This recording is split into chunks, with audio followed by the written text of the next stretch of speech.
이 시간에는 지금까지 배운 디지털 카메라에 대해서 한번 총 정리를 하는 시간을 갖겠습니다. 이 디지털 카메라, 요즘 이제 일반적으로 사용하는 카메라들이 디지털 카메라라고 그랬어요.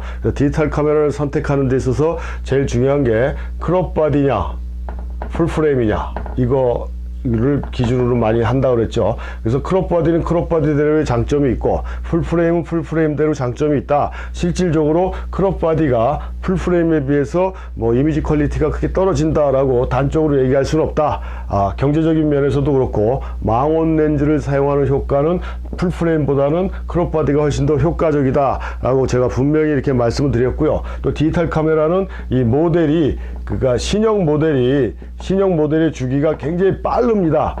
이것도 다른 강의 시간에 분명히 말씀드렸는데, 필름 카메라 같은 경우는 하나의 모델이 나오면 거의 오랫동안 평생을 사용할 수 있을 정도의 그런 모델들을 선호를 했었지만, 디지털 카메라에서는 그 기계적인 기능들을 조금씩 업그레이드 하면서 신형 모델들이 아주 주기적으로 등장을 하고 있고, 신형 모델이 나왔을 때마다 가격이 계속 상승을 하고 있다는 얘기예요. 그러니까 이 카메라의 모델, 신형 모델에 자꾸 빠지다가 보면은 우리는 사진을 제대로 할 수가 없다는 얘기입니다. 이 디지털 카메라의 편리성을, 그러니까 과거에 필름 사진할 때 그 시간과 노력을 투자했던 그 시간만큼 디지털 카메라에서의 편리성은 그 시간과 노력을 어느 정도 보완을 해줍니다. 그러니까 그만큼 시간적인 여유가 있다는 얘기죠. 그 시간적 기계적인 거를 우리가 숙달시키기 위한 시간적인 그 여유를 많이 그 필름 사진에서는 뺏어갔는데, 디지털 사진에서는 그만큼의 시간적인 여유가 있다. 그럼 그 시간을 어디에 활용하는 게 좋겠는가?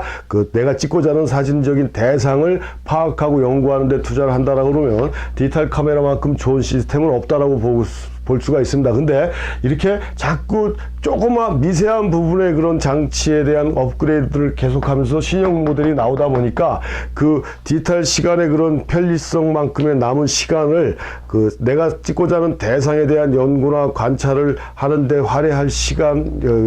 할애해야 될 그 시간적인 여유만큼을 우리가 이용하지를 못하고, 또 다른 그런 신형 모델에 그 빠져가지고 거기에 또 기능을 익히는 또 시간을 뺏긴다는 얘기예요. 그러면 그 디지털 카메라가 갖고 있는 장점은 거의 우리가 이용하지 못한다는 얘기입니다. 그래서 편리성만큼의 장점을 우리가 이용을 해야 되고, 신형 모델이 나왔다라고 했을 때 그게 실질적으로 나한테 사진을 찍는데 얼마만큼의 도움을 주는지를 우리가 판단을 해줘야 된다는 얘기입니다. 근데 제가 보기에는 신형 모델이 나왔다라고 해서 내가 부족했던 부분의 그 사진적인 부분을 얘네들이 보완해 줄 수 있느냐? 절대 그렇지 못한다는 얘기거든요. 이건 내가 아주 단적으로 말씀드릴 수가 있습니다. 그러니까 카메라의 그런 모델이 자꾸 업그레이드 된다라고 해서 거기에 전혀 신경 쓸 필요가 없다라는 얘기예요. 근데 사람이다 보니까, 저도 카메라점 같은데 요즘은 오프라인 카메라점 잘 가지는 않고 인터넷을 통해서 보지만, 신형 카메라 이렇게 딱 나오는 목록들을 이렇게 한 번씩 보다 보면은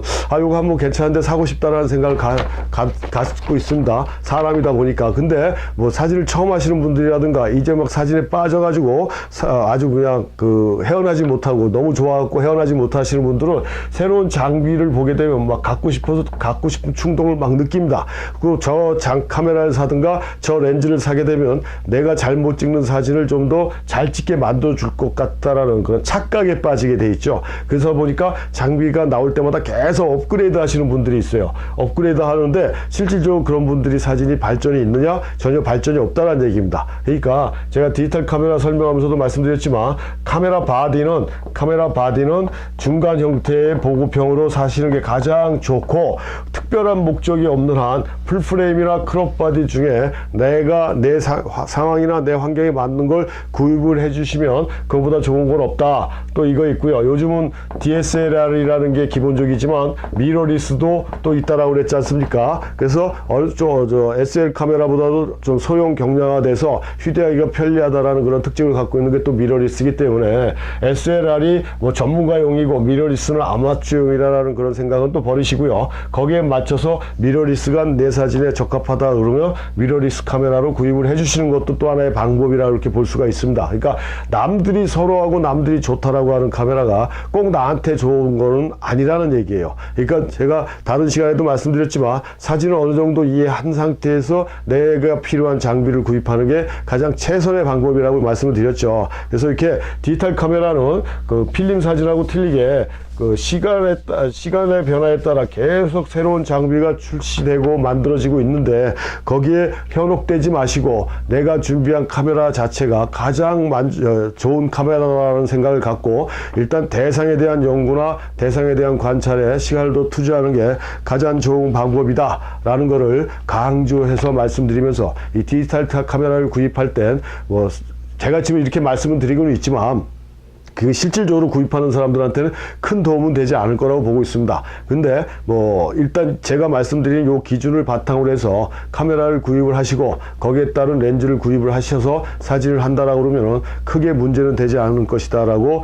자신 있게 말씀을 드리고요. 그 장비의 업그레이드에 대한 그 신경은 시작부터 끊어주시는 게 나중에 후회하지 않는 그런 사진 생활을 할 수 있을 거라 말씀드립니다.